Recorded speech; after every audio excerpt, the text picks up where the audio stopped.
Carl Halak, Yahweh, Bahashem, Yahweh Shai, Rakatah Howard, Rakatah Howard Shai. I'd like to give double honors to the elders and apostles of the Great Millstone that teaches truth, which I believe through the Holy Spirit, 100% of the truth. I'm your brother Malakama, here on the Day of Atonement.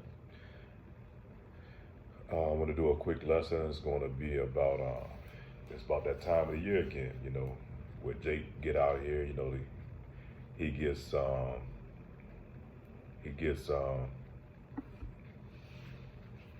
it's like he's being taken out on a date by these politicians, man.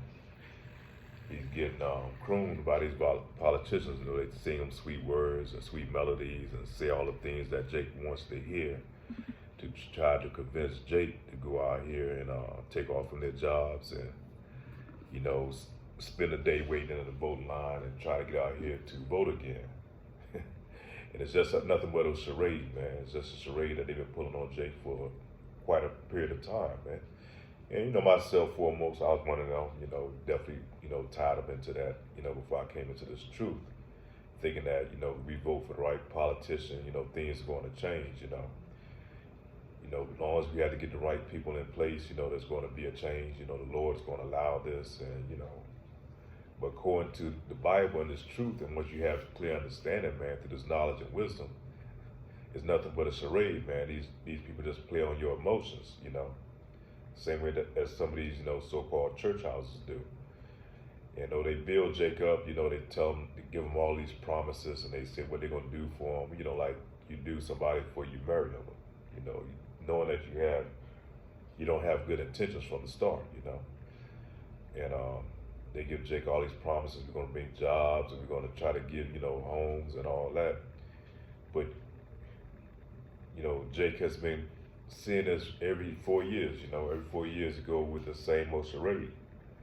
And I think Jake is really caught between in a trick bag now, the gig is up, man. Jake finally seeing who this devil, what he really is about, man. Jake really thought we made it during that time, when we voted Obama in office, and Obama, we thought, oh, we finally got a black man in office, things are going to change, man. That's what I think that's the principle he ran on, is talking about he was going to bring change, which change never came, man. Shit just got worse.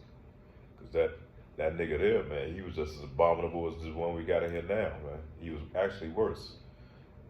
So all he did was came in there to do the bidding of his handlers, man.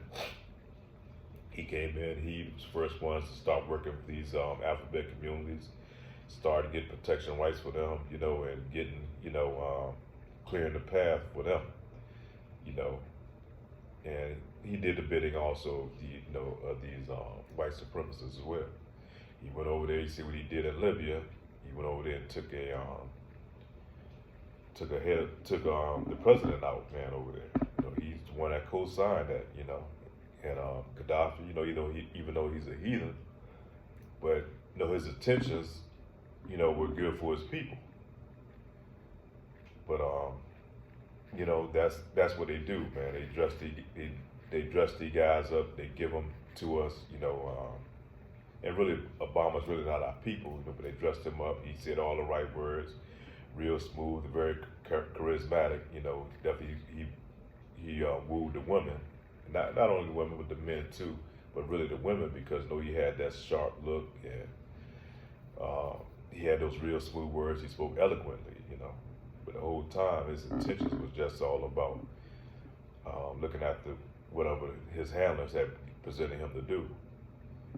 And then they brought in Trump. Trump came in afterwards, and he was pretty much was the wolf. He said, "I'm not giving you niggas shit straight up," And so Jake took offense to that, even though the country was probably in a better state as a whole, but, he's a straight up racist, make no doubt about it. He don't give a fuck. But at least he's straight up with it. So, really know what you're going to deal with, Then, they put in Sleepy Joe back in here again, he's nothing but a fox, man. He come in here, it's like the Bill Clinton was. They say that, put me first, and I'll put you first. First thing he get in there, he does when he get in office, man. He looks out for the alphabet community. Then he goes after, for the Chinese community and all these other wicked heathen nations, but everybody but you Israelites, man, you so-called blacks, Hispanics, Native Americans. Now he did bring the Southern Kingdom, over across the border, but that's only to exploit them, man. It's not because he's looking out for those people, man. So yeah, and Jake is finally starting to realize, man, and what's crazy, Jake has finally realized that he has no friends, man, especially in this government, amongst these politicians, man. He look at Jake like as that girlfriend that he can bring home, he can abuse her, use her up, then send her back home, only use her for what she's good for, treat her like a $2 whore, pretty much, what Jake is being treated like. And it's really his whole intentions all along is really just to destroy you, Jake, man. But Jake right now is corporate trick bag. He don't know which way to go. He don't know whether to go Democrat or Republicans. And this always goes all the way back to the Roman Empire, man. During those days when you had the, I think it's called the Flavians and the Patricians, man. Same thing, same old scenario, man.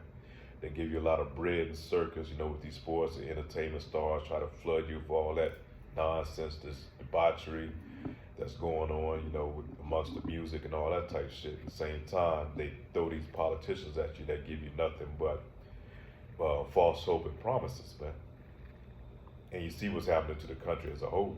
Really this is not our country, but you see what's happening to it as a whole, man. They're selling this place out, man. They know this place is going to be a sacrifice, man. So they taking what they can, draining all the resources out of it. In the meantime, they destroying you Jakes in the process and trying to implement and bring in these new changes, man.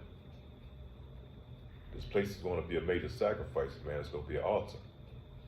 And they getting all, these top elites is getting everything they can out of it, then they're going to bounce, man.